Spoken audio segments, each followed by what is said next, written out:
Why do you want them to listen to your podcast? So that when they think about starting a business, they've got the content that is pointing them in the right direction.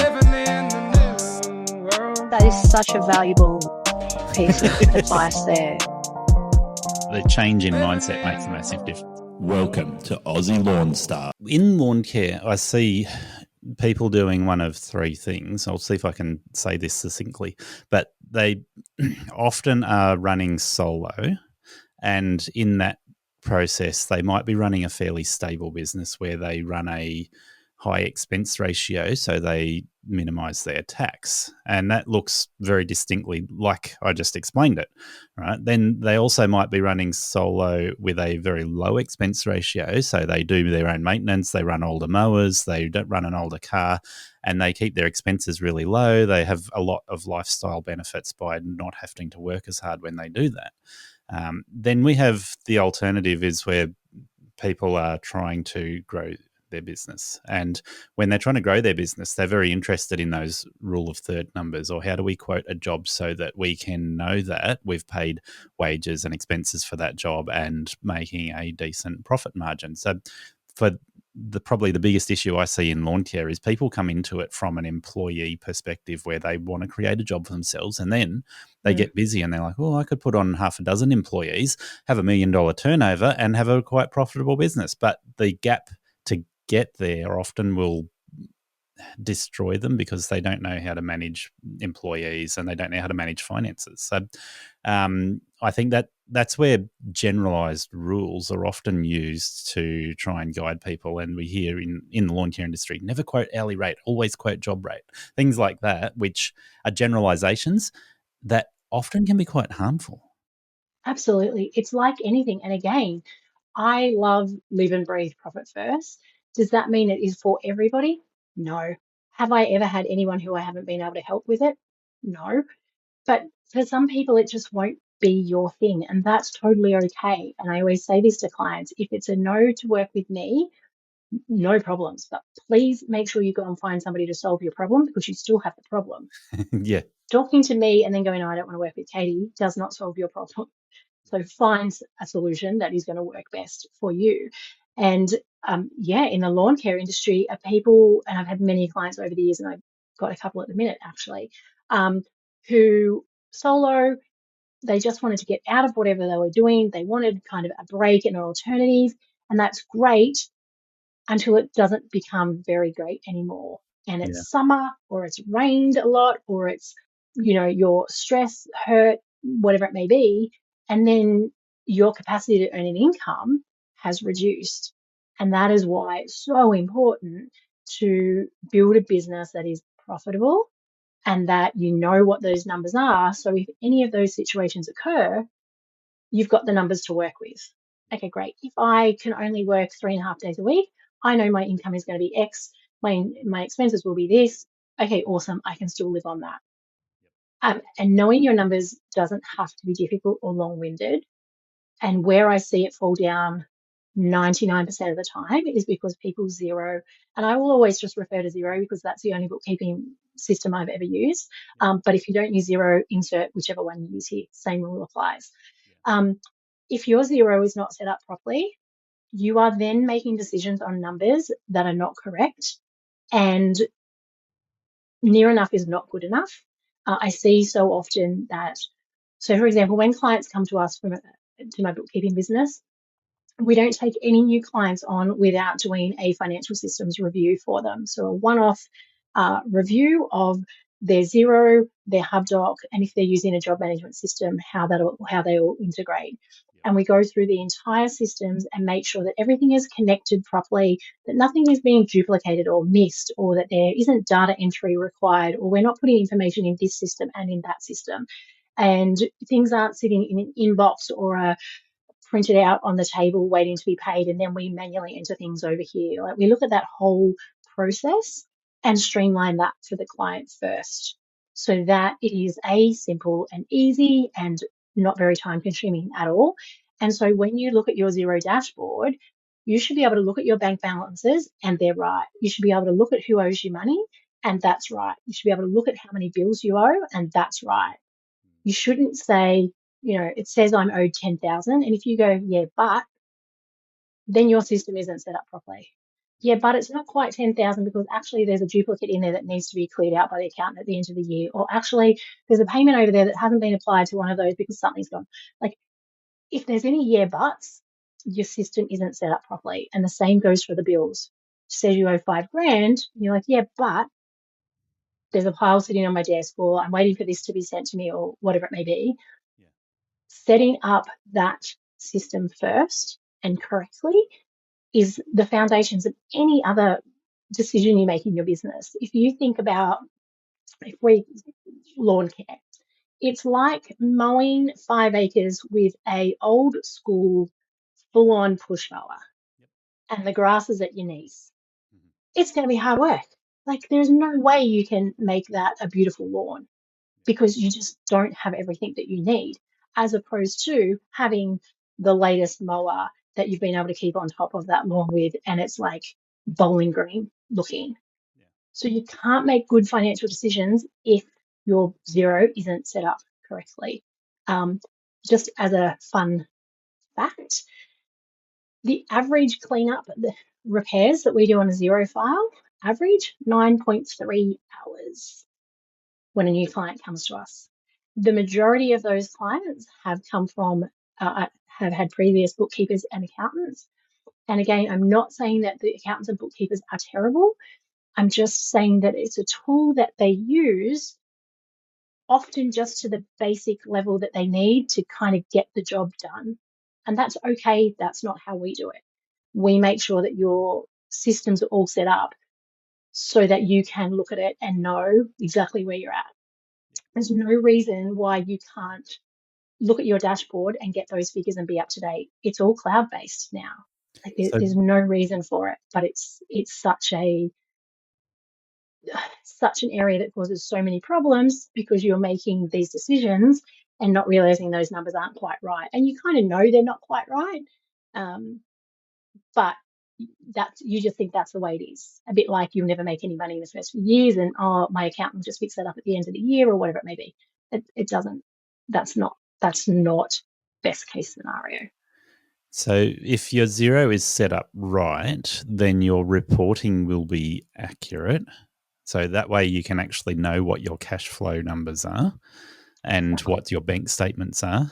And I think with my Xero, it's maybe 2 days behind sometimes because of the update from the bank, but that's reasonably accurate. And you need to be able to look at that and go, okay, if the invoices that are owed are correct and the cash flow numbers are correct, that's far more important than whether you borrow money to buy a new mower or whether you have put aside money. And I put aside 10% for equipment. So rather than borrowing money all the time, sometimes it's still worth borrowing money, but rather than borrowing money all the time, I'm building up a fund. Absolutely. Yeah, exactly.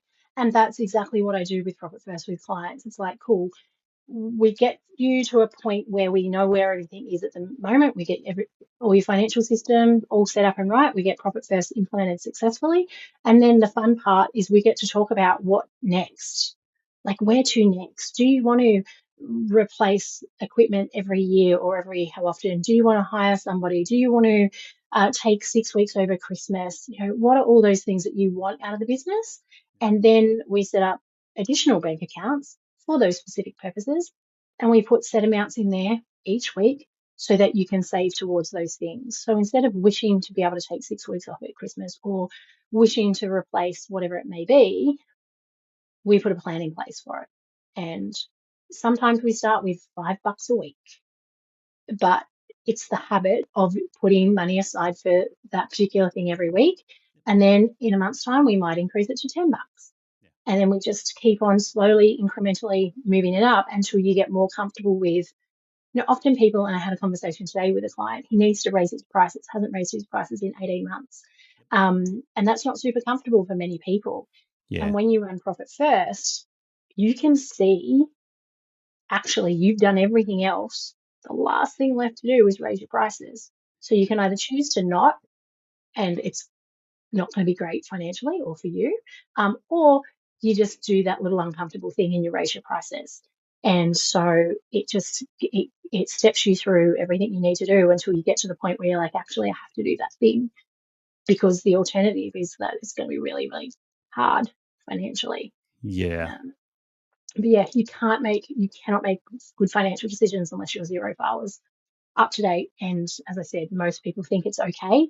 And okay is not enough anymore. It needs to be correct. It needs to be right. Yeah. Now, I talk to people about mindset. I'm not a mindset coach. So I preempt the conversation by saying, I'm a Christian, I'm not into woo woo, and mindset is literally a way of thinking. So when I think about my employees, I have to think about them from the perspective of a manager, not another employee or a friend. When I think about my budget, I have to think about my cash flow. I have to think about my profit margin. I have to go, learned the lesson the hard way. If I'm going to put on an employee and I'm going to buy new equipment to do a job, how much are those costs going to be? And then what are the other costs with that job that I already have involved in the business? How much do I need to charge for that job so that I'm making money, not just covering expenses? And once you have the mindset to start thinking about the numbers, the second thing there, this is the killer for most people, like what you were hinting at there. My next door neighbour doesn't want to pay more than $50 for his lawn to be cut. Good. The next door neighbour doesn't have to be your client. Yeah. He can let somebody else come and pay him $30 to mow his lawn. That's totally cool. I agree with the mindset. That is not my space. And mindset is everything. Again, when I'm kind of talking about, how just in business in general, there's kind of these kind of rules that we've all been consistently told about, and they're not fact. You can run a very successful lawn care business without running yourself into the ground. You can do all of those things. I say to my clients, if you're not willing to review your expenses and your pricing and all these things we talk about in Profit First, can you please just stay home and go broke? Because at least you will have your health. Because if you keep going out to work and taking the neighbour's job for $40 and the other person down the road for this and your mum's friend and so on for all these prices that are not covering your bills, you are going to wear yourself out and go broke, probably rack up some tax debt, and it's not going to be a pretty sight. So please just sit on the lounge, watch Netflix and go broke that way. Because then once you're broke, you will have your health, rather than the alternative, which is wearing yourself and running yourself into the ground. And that often people are like, oh, like that's the reality of it. I don't care what anyone else is charging with any of my clients. I can't charge anymore because everyone's charging about this or that.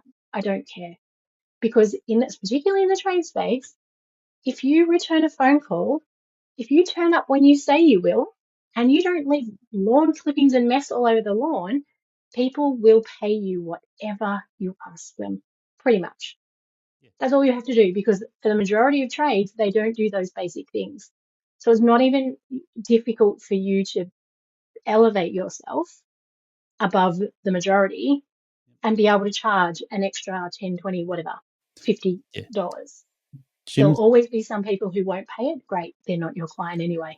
Jim's Mowing has built their model on customer service. You respond straight away, give them a high price, and most of the time they will go ahead with it.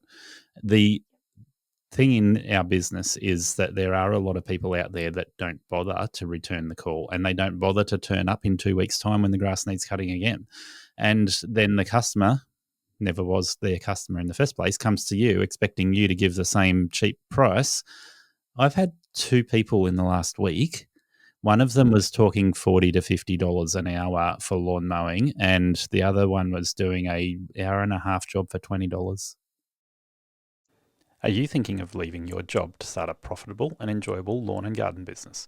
Aussie Lawn Stars shares stories, lessons, and advice to help you grow a healthy, productive, efficient, and sustainable business. Got questions or want more information? Contact Aussie Lawn Stars at iCloud.com. or reach out to Gary Ashton on Facebook or Messenger for personal help. But beware, your question may end up in a podcast episode. For business coaching that ensures the right mindset and decision-making approach, check out Think Tank Coaching. Their website is https://thinktankcoaching.com.au. They've been instrumental in helping me and can guide you towards achieving your business goals.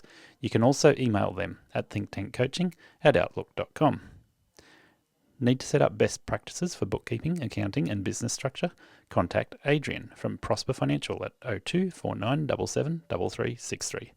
And don't forget to join Lawn Mowing Contractors Australia and Australian Professional Lawn Contractors Facebook groups. Great supportive communities focused on our industry. Yeah, they're not the type of jobs you need. And because for the number of clients the number of people that want to pay that really cheap price, there is 10 times that who are willing to pay decent money for you to come and do their lawns and so on. I want to know that every fortnight or whatever, once a week in summer and once a fortnight in winter, that my lawns are going to be done.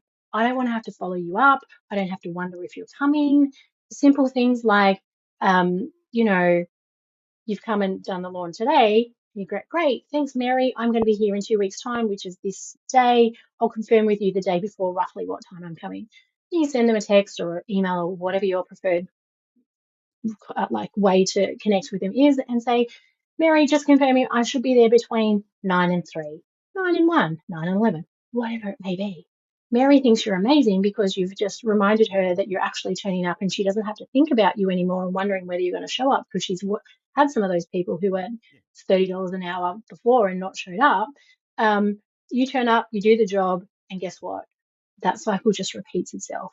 And then you don't have to worry about who's charging $30 an hour, whatever it may be. There is a whole industry of memes in the lawn care industry just attached to the last guy. Yeah. The last guy said this. The last guy did it for this. The last guy didn't turn up. Yeah, exactly. And you don't even have to get into those conversations with people. It just has to be, it just has to, again, it comes back to, for example, I ring and I'm looking for a new person.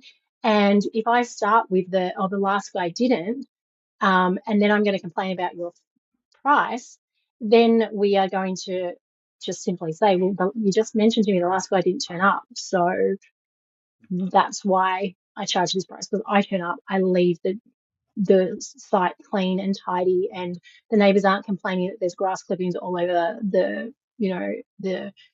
lawn and so on. We just have to be okay with knowing that we're good at what we do. Something you said, and that you're different. Something you said, I want my listeners to hear, because most people starting out in lawn care have a false sense of frequency when it comes to cutting grass in Australia.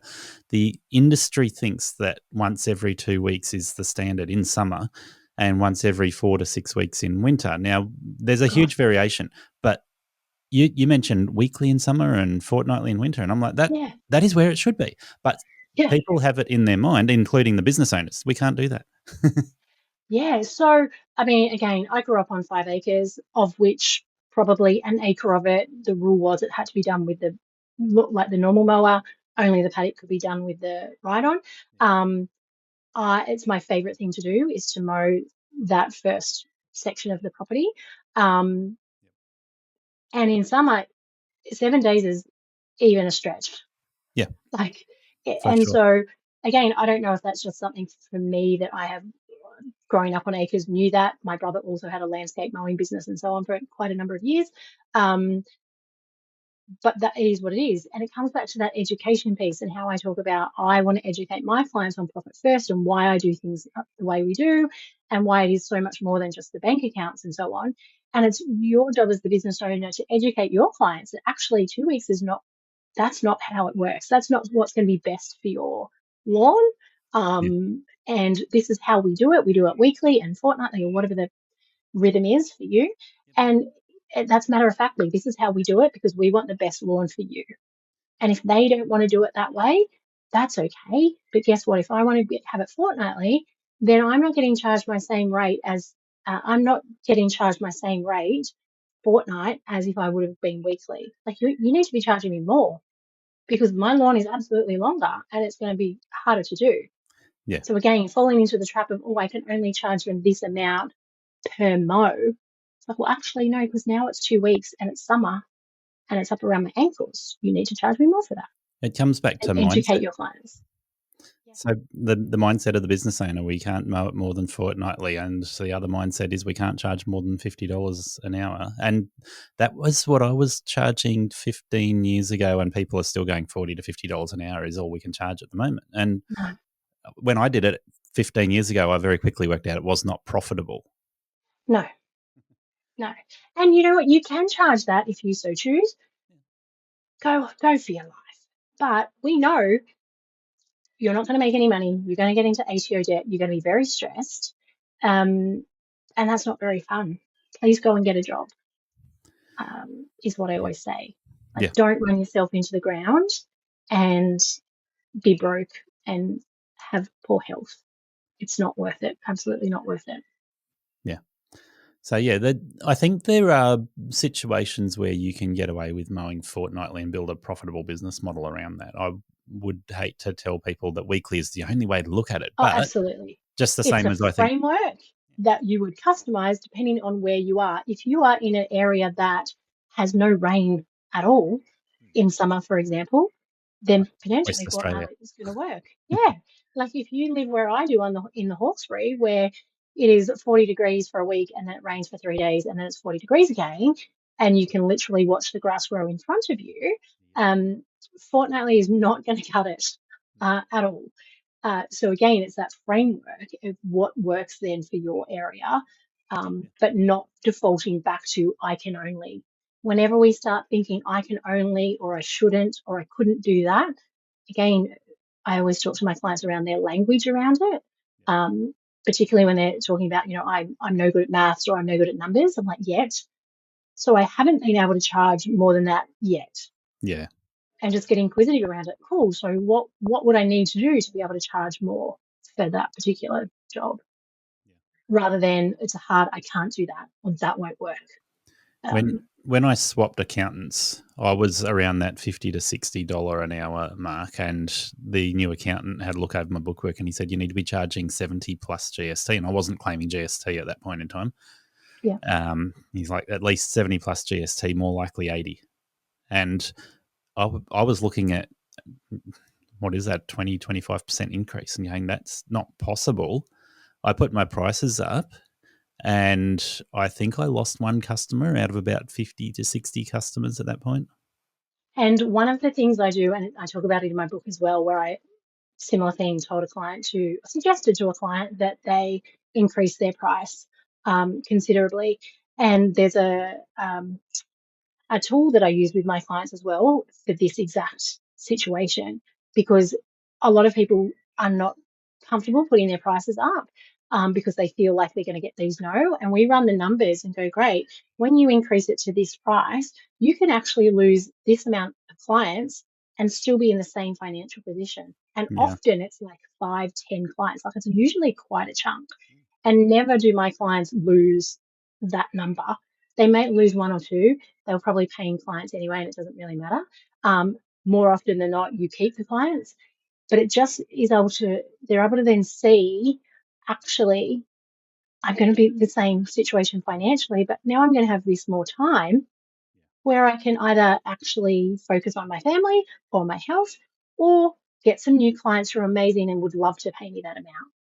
And again, it's just that the way we look at it, losing clients isn't always bad.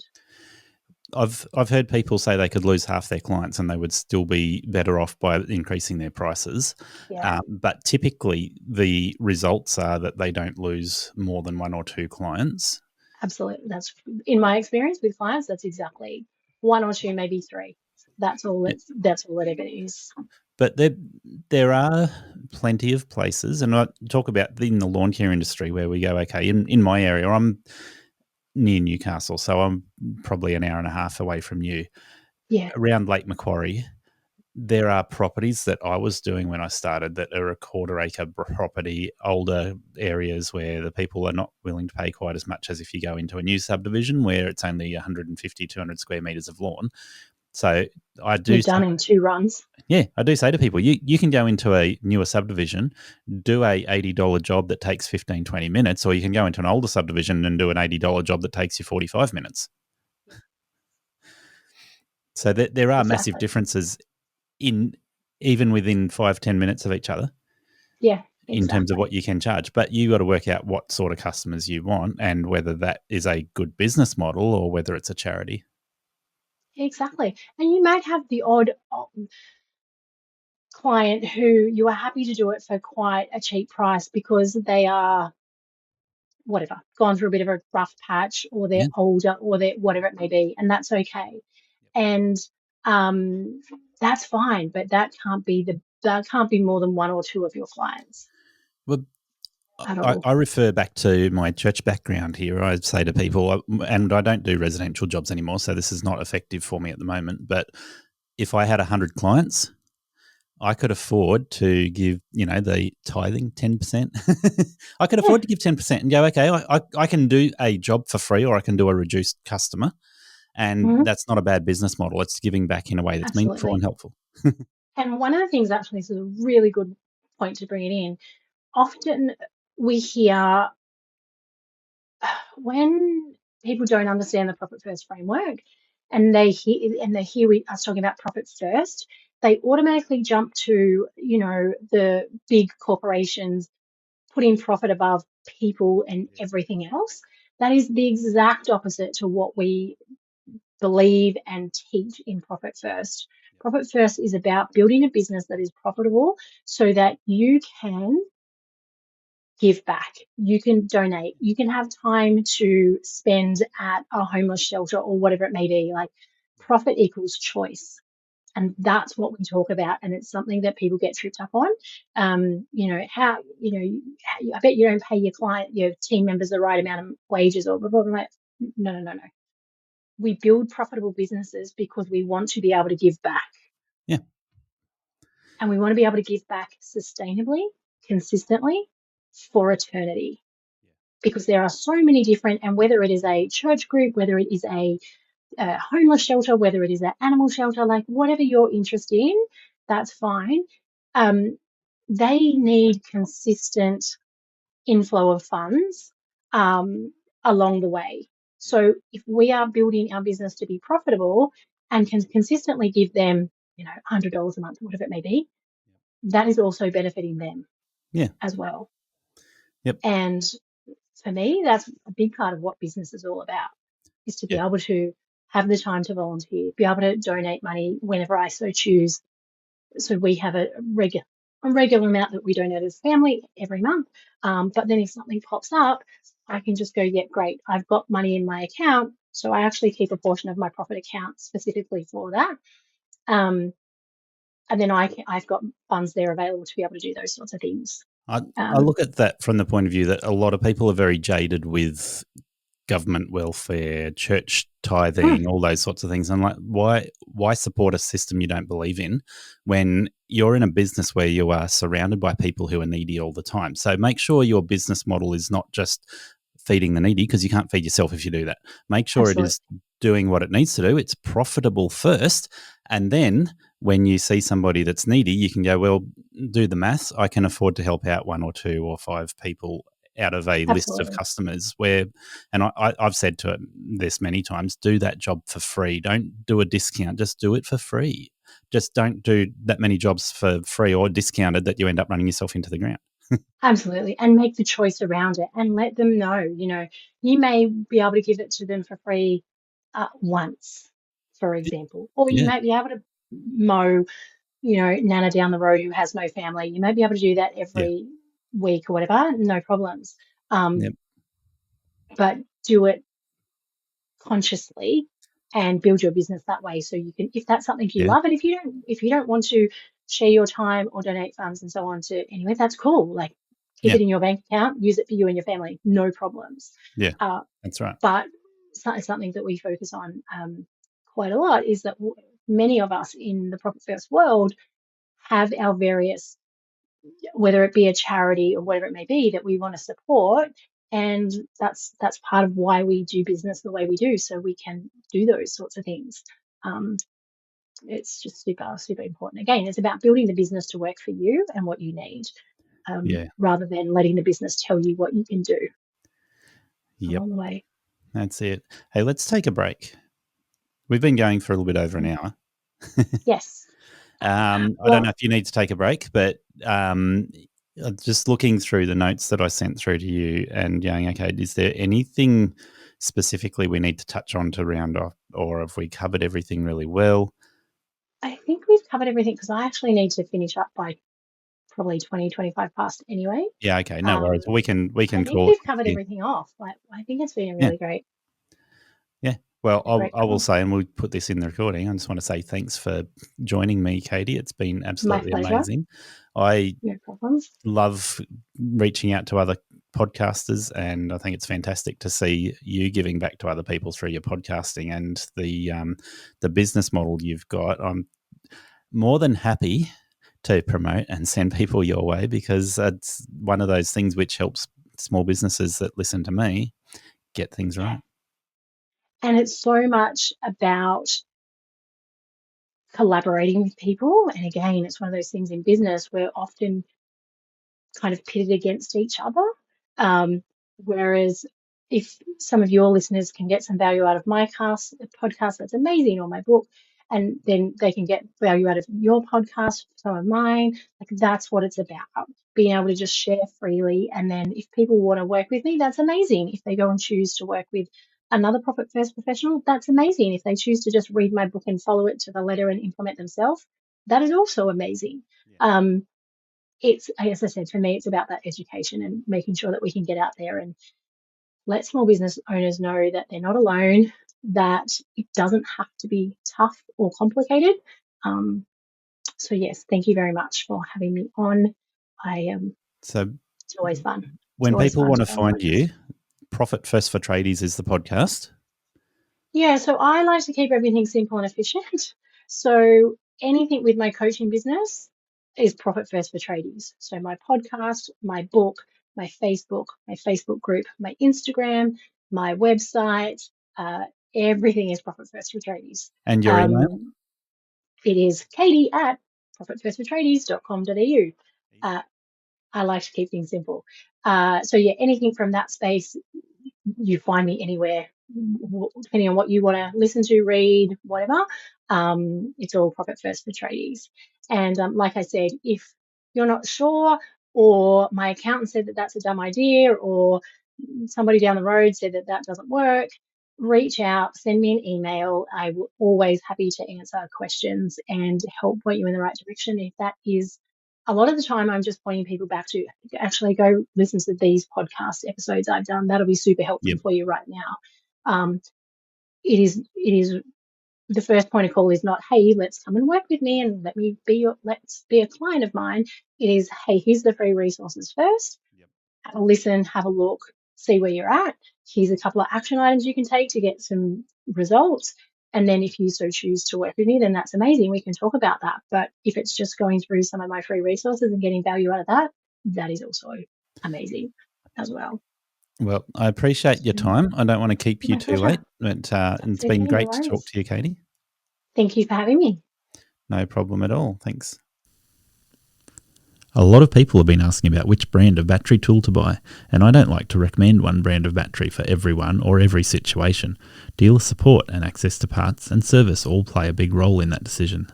Some brands have better tools for specific needs or each product category. I've been using a variety of brands, and I endeavour to provide unbiased interviews on Aussie Lawn Stars with as many of those product brands as possible.